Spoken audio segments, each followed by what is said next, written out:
Wow. I just got done talking to Tracy Alin of Amistad Worldwide, and she is just the type of person that wears her heart on her chest, not even on her sleeve, it's on her chest. You can see and feel the love that she has for people around the world in how she tells her stories and the way she talks. This conversation is just of particular importance to me because Tracy is actually my husband's aunt. So it's been a complete blessing. I've known her for a very long time. It's been a blessing to have her in our family, to be able to talk about these things and learn from. And so that's what we're doing in this conversation. She's sharing about the work that they're doing around the world, particularly in India right now, and how this crisis is affecting the people living there. So it's a conversation that I really think you're going to want to watch. And let's just jump right in. Hello everyone, we're here with Tracy Alin from Amistad Worldwide, and she is doing amazing work in multiple countries around the world, but primarily India. And so I just wanted to bring her on here today to share about what's happening amidst this crisis and share about her organization. So Tracy, if you want to tell us a little bit about you, your background, what you do. Sure, Stephanie. Well, thank you so much for this opportunity. I was born and raised in North Dakota, and I currently live in Minnesota. Growing up, I really did not have much of an opportunity to learn about the world as a whole. You know, my family didn't travel a lot, and the church I attended, they really did not have missionaries or missions focus. So it really wasn't until I got into college that I heard about work around the world, and missionaries would come and speak at the churches that I would attend with my roommates. And many times we would be just kind of church hopping, and we would always seem to hit the church when it was Mission Sunday. It was kind of a funny season I went through where it was always a missionary speaking, and their stories would really touch my heart. And it was to the point where I would be thinking about it days later even and wondering, what could be done to help them, and, just genuinely concerned about their situations. And so that just continued to grow in me. And I took my first missions trip in college. I went to Bulgaria with a music team. I play violin, and spent the summer traveling around and giving concerts. And it was such an eye-opening experience. Learned about Christian persecution in a former communist country. Just saw how poverty affects people. Just really affected me. Just gave me a hunger to want to go again to the mission field. And so I continued to go on trips. I went on 2 medical missions trips to Ecuador and Mexico. And those were wonderful experiences as well. And then my husband and I traveled to Africa in 2000 and just really saw poverty at its core. I mean, we were in places where children didn't have clothing.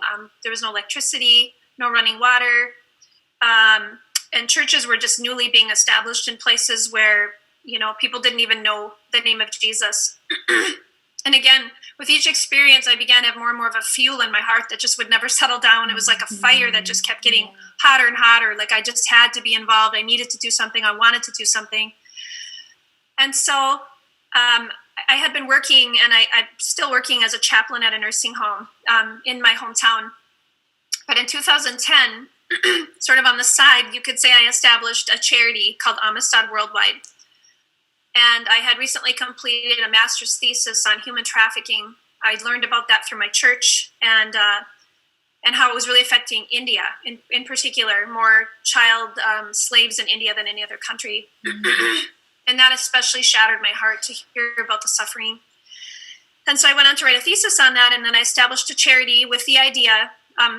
Basically, the mission statement of Amistad is to come alongside of missionaries, people working in the third world, and to help those that make $1 a day or less, which is that I consider those the world's poorest people, and to bring long-term solutions to poverty as well as the gospel of Christ, and just support them in any way we can. And so in a nutshell, it's definitely the nutshell version. We've been going since 2010, and we are focused in 3 countries, Uganda, Nepal, and India. But as Stephanie said, our main work is in India. And we're partnered there with a wonderful man. And because of security reasons, I'm not gonna say his full name. RK, we'll call him RK.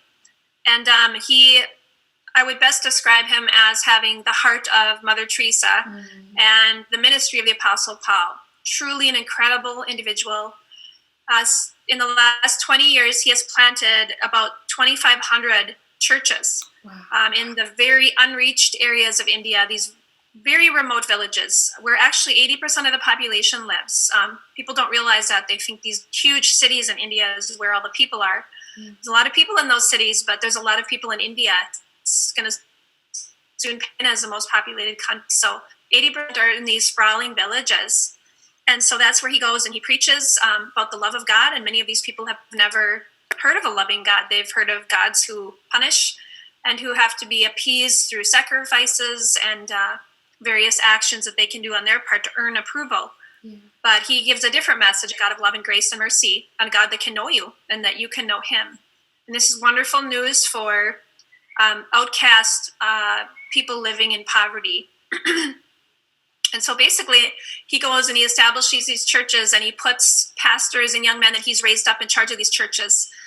And then if he finds widows, orphans, people with leprosy, outcast people, he brings them into sponsorship programs, which I run from the U.S. And everything we do is very low cost, very low cost. A couple of examples of that: to sponsor an orphan, it's $15 a month.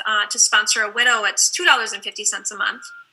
And we also place wells in villages, and that right now is costing $190. And each well serves 1,000 to 3,000 people. And so everything is very low cost. We want to always have a personal touch on what we're doing. And by that, I mean that I myself go to India every year. I'm very committed to that. I've been there 8 times. Only reason we've not been there this year is because of the COVID-19 outbreak, unfortunately. But, so very inexpensive, very personalized, and 100% of what is donated goes to the field. So I'm a volunteer. Everyone that works with me is a volunteer. And that's very much the nutshell version. Awesome. Another thing we do is children in the slums, besides the orphans, they don't have opportunities to go to school because there are fees for books and there are fees for the school, and they're not high fees. It's $2 to buy a set of notebooks for a child to go to school, but when your father or mother makes 50 cents a day driving a bicycle rickshaw, from 6, 7 in the morning till 10 at night, that's enough to buy maybe one meal for the family. And so these kids don't have the opportunity to go to school. And so the last 3 years, we've been able to fund every year about 50,000 children in the slums to be able to go to school with those notebooks. And that's another just joy to see the smiles on their faces. I only wish, our kids here could be so appreciative of education.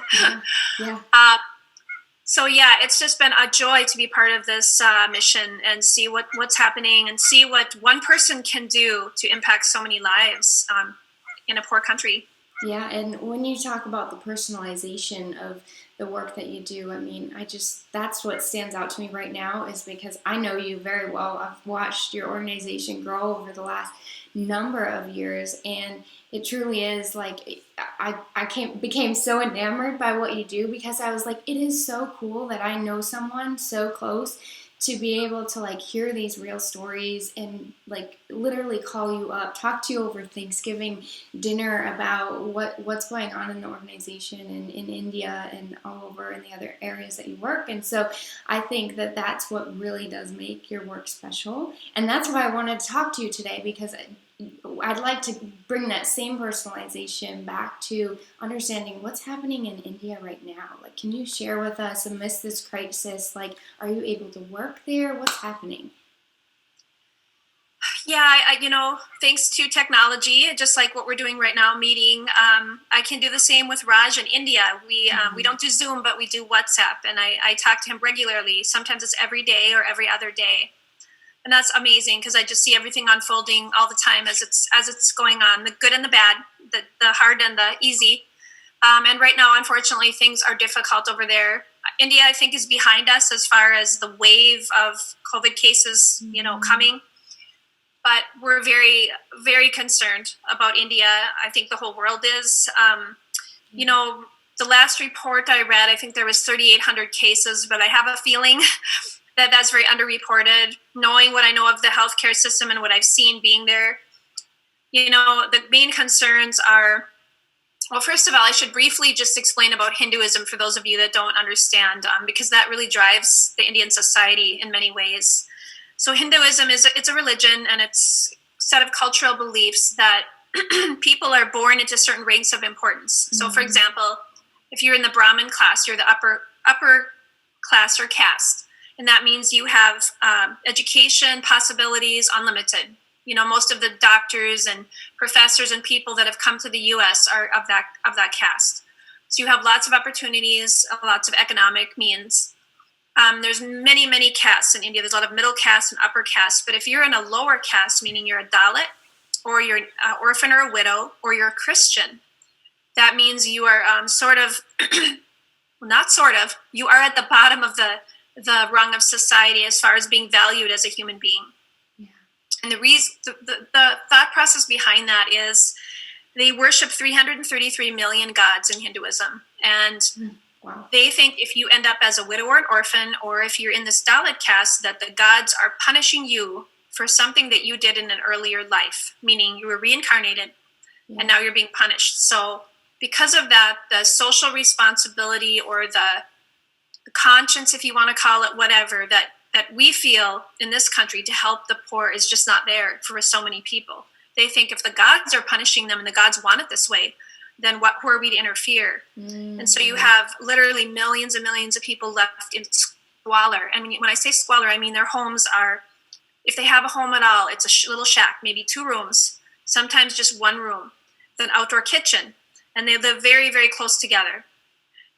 If you can imagine an area the size of New York City, with the number of people New York City has squished into a much smaller area. That's what the slums of India are like. And so right now, they're on lockdown, much of like we are here, but even stricter measures. They say people will be jailed if they come out.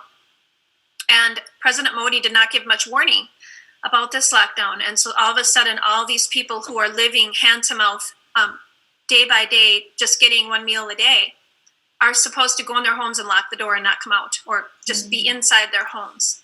And so they can't store up food like we're doing. They don't have the means to do that. And they don't have any running water in their homes. And, if there is a well in the village, it might be a mile away, it might be half a mile away. And some people don't even have that. They have to walk 3.5 miles to get water. So we have this dire humanitarian crisis. We're on the verge of that, I believe. Plus, there's many migrant workers who suddenly were sent back to their homes on foot. And you may have seen that in the news. Millions of them walking 150 miles by foot back to their home villages. And so the government is supposedly bringing food and water to these areas. But I've talked with somebody over there, and they said it's not reaching everybody. So it is really a concern. Another problem is that the government has sprayed sanitizing solution, in the big cities and the upper caste areas, middle class areas. But they will not touch the slums. And so RK, who I work with, he has been spraying a lot all around slum areas. And he said the people are very panicked there. He said some of them are crying, and they cling to him and they say, "Will you help us? Will you be here for us?" Like everyone has this feeling of, it's almost like standing on a shore and a tsunami is coming, and it's coming, and you don't know what to do because you don't even have the tools to do anything about it. And so he's their savior, and they're looking at him saying, "Are you going to help us?"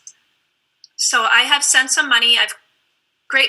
We've always had such wonderful donors since day one, faithful donors, very little turnover, and they're just on board always. And they have sent some funds. We have sent, just a couple days ago, I sent wired money. Banks are only open 2 hours a day there. But he is going to be buying more hand sanitizer. He said there's 1.5 million people there that don't even have hand sanitizer, any kind of sanitizer. So imagine you're in your house, you don't have running water, you don't have soap, you don't have sanitizer. How are you supposed to stay clean? How are you supposed to stay alive?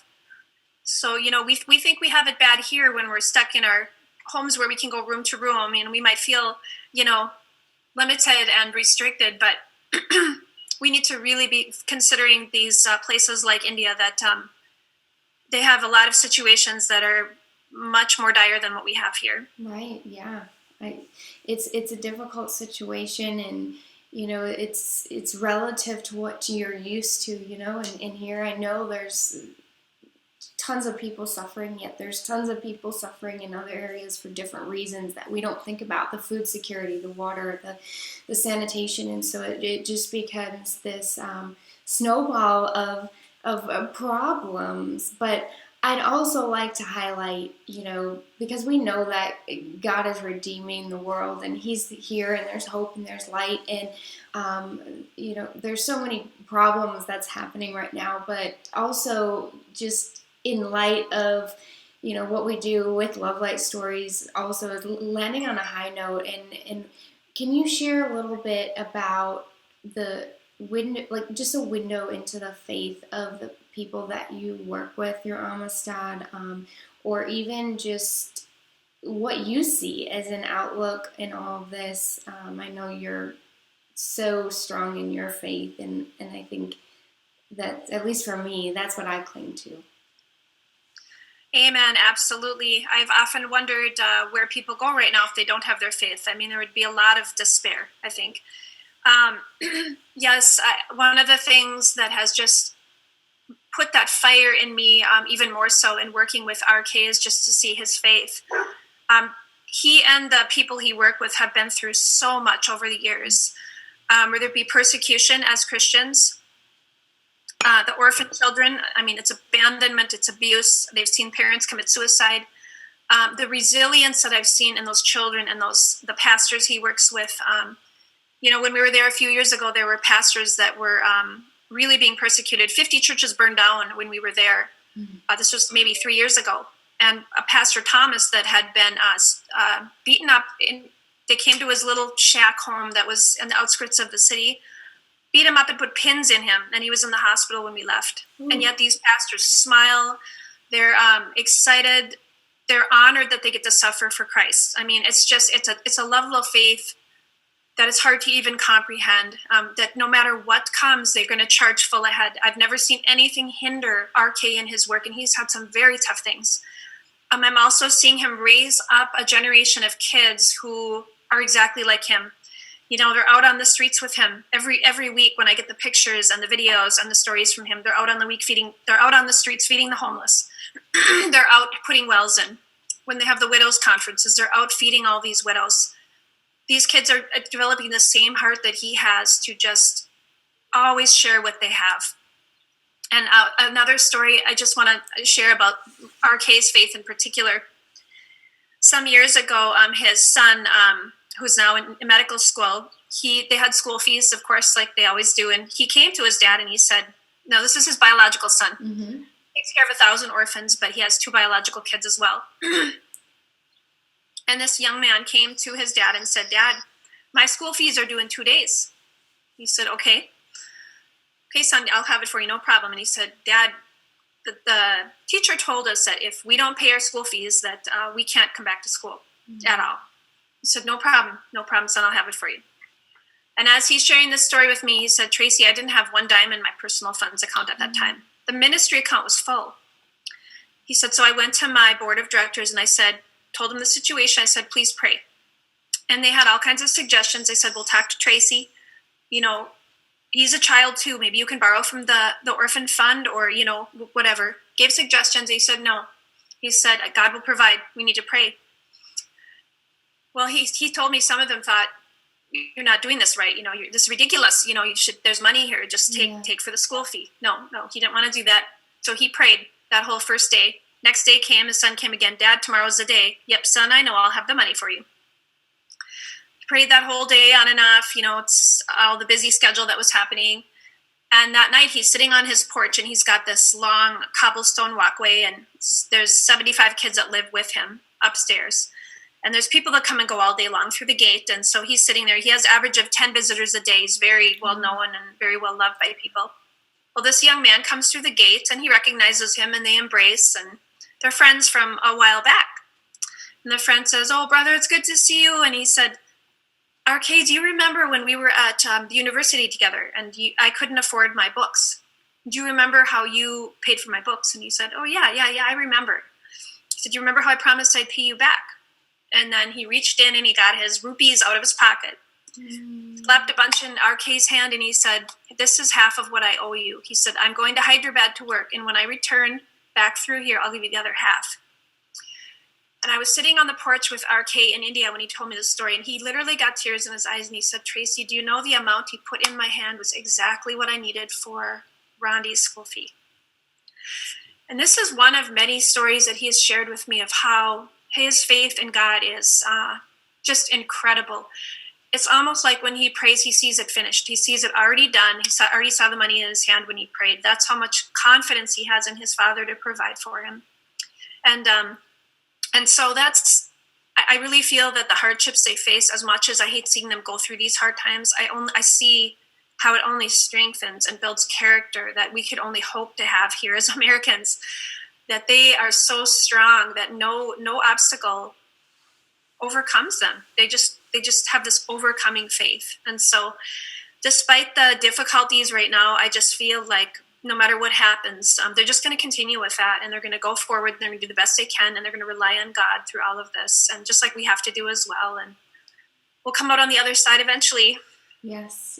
Oh, that was a beautiful story, and I think I've heard you tell that before, and I forgot it. And I was over here getting the chills, tearing up in my eyes, because it is such a beautiful representation of the many stories that I've heard you tell over the years of how faithful they are and the belief and the resilience that they have. And I've seen it too. I've seen it in Haiti and in different ways. And thanks for sharing that. I think it's a wonderful way to end. But before we do, I have one more question, but I would like to just give people the opportunity to find out more about you if they would like. I know that right now is a weird time for everyone, so I don't expect that, that people are wanting to be donating or supporting or anything, but there might be people out there that do want to, that see this as an opportunity. So if that's the case, Tracy, can you tell us where they can find more about you, where they could donate, things like that?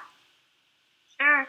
And with what you said, Stephanie, I found with myself and even in my chaplaincy work that I do better when I'm out working and serving at this time. Mm-hmm. Sometimes when I'm sitting and I'm thinking about the situation, I become anxious or I have those thoughts. But I think when we're helping other people, that can be so therapeutic for us too, even during a time like this, of trusting and realizing, but gosh, there's lots of people around us that need our assistance, and we all have something to offer. So yeah, even our prayers for RK and the staff and the children, the people in the slums are so appreciated right now. But yeah, if you want to learn more, you can sure go to our website. It's Amistad, so it's AMISTAD worldwide at amistadworldwide.org. But if you want to contact me directly, you can sure go to amistadworldwide@gmail.com, or you can sure text me too. My number is 701-388-0178, and I don't mind that at all. I love hearing from people. When you reach our website, there's a place that you can contact me on there about more information, about a specific area of ministry, because we have a number of areas, as I mentioned. And so I would love to talk with any of you or answer any questions you have. So please reach out. All right. Well, look at that. Even giving out your phone number. I love it. That's great. So this is the question that I want to end with, because I think it's just an important question to think about. So what's one thing that you'd like people to understand about your friends in India? If you could just say one thing, what would it be? To understand about them? Yeah. For people, what would be one thing that you'd like people to understand about your friends in India?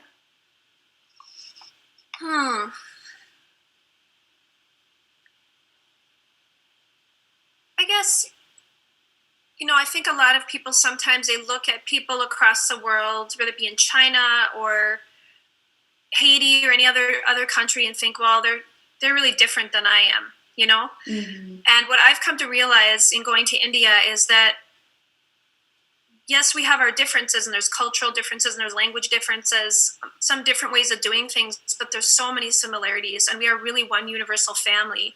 And I think we're finding that more and more with the way we can connect with one another. Our son, Hans, is 15 now, and he's been with us on 6 of the 8 trips. Mm-hmm. And His first time going, he was 7. And I remember how that struck me one day, seeing him race through the kitchen with a rubber lizard that he brought along, and he was, putting it on the girls' shoulders and scaring them, and they were all running through and tearing through the kitchen and having so much fun together.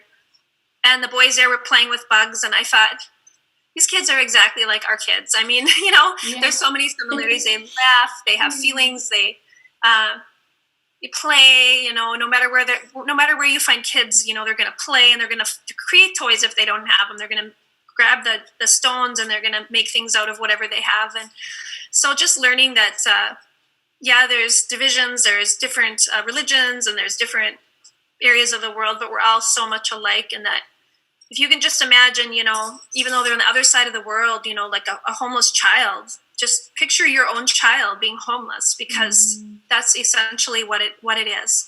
And when I came to understand that, that's what really drew me into to realize that, okay, this isn't just a nameless face, but this is a child just like my own that needs somebody to love them and needs to know that they're so valuable in the eyes of God.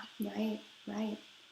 Well, thank you. That was beautiful. And I had a phone call come in through the middle of that, but we caught the audio, so hopefully we've got all of it. But thank you, Tracy.